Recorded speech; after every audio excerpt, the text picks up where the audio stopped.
am Dr. Srinivaslu, surgical gastroenterologist, laparoscopy surgeon, Ramesh hospital, Ongole. ఇవాళ చాలా క్లిష్టమైన ఆపరేషన్ చేశాము.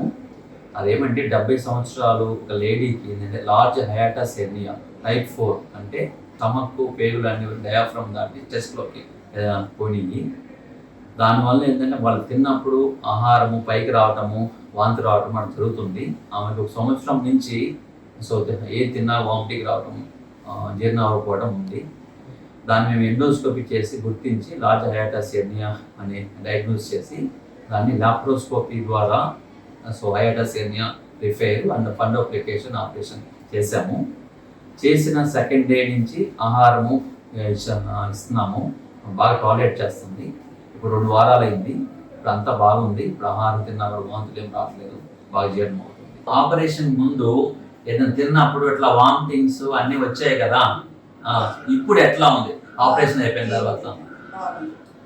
లాప్రోస్కోపీ ద్వారా మీకు ఆపరేషన్ చేసి కదా, కుట్లు లేకుండా ఇప్పుడు నొప్పి ఏమైనా ఉన్నాయా?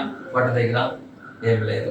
ఇప్పుడు అన్నం తిన్న తర్వాత వామిటింగ్ ఏం రావట్లేదు. ఇప్పుడు అన్నము ఫ్రూట్స్ అన్నీ తింటున్నారు, ఇబ్బంది ఏం లేదు కదా. సరే, సో ఇట్లాంటి ప్రాబ్లం ఉన్న వాళ్ళకి లాప్రోస్కోపీకి ఆపరేషన్ బెస్ట్ చాయిస్. నా పేరు వెంకటేశ్వర్ అండి, మాది ఒంగోలు.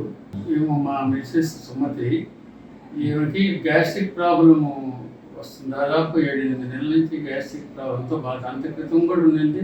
7-8 నెలల నుంచి చాలా ఎక్కువగా ఉండింది. 3-4 డాక్టర్లకి చూపించాను, కానీ గ్యాస్ట్రిక్ మందులు ఇస్తున్నారు, కానీ తగ్గటం లేదు. మామూలుగా పెయిన్ రావటం, వామిటింగ్స్ రావటం అట్లా జరుగుతూ ఉందండి.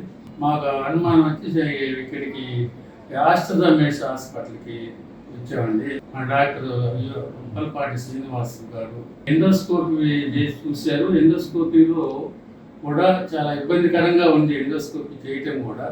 తర్వాత స్కానింగ్ చేశారు. డాక్టర్ గారు చెప్పారు, ఇబ్బందులు ఇవి, హైటల్ హెర్నియా అనే ప్రాబ్లం ఆమెకి 4th స్టేజ్లో ఉంది, ఆపరేషన్ చేయాల్సి వస్తుందని అన్నారు. సెంపాడి 7-8 గంటలు లాప్రోస్కోపీ ఆపరేషనే చేశారు. అందువల్ల ఆమె కోరుకోవటం చాలా సులభం అయిపోయింది. తర్వాత లాప్రోస్కోపీ చేసినందువల్ల చాలా హ్యాపీగా ఉన్నాము. తన పనులు తను బాగా చేసుకోగలుగుతుంది ఈ రోజు కూడా. డాక్టర్ గారికి కూడా ఆయనకి చాలా కృతజ్ఞతలు తెలుపుకుంటున్నామండి. ఆయన మంచి డాక్టర్ అని మాకు అభిప్రాయం కలిగిందండి. ఇవి చూసిన తర్వాత ఒంగోలులో కూడా మంచి ఆపరేషన్ సర్జరీలు ఇలాంటివి ఉంటే మేము దూరం పోవడానికి కూడా మామూలుగా అక్కడ పేషెంట్స్ ఇబ్బంది లేకుండా ఇక్కడే చేయించుకుంటే ఇంకా మంచిగా ఉంటుందని భావిస్తున్నాం.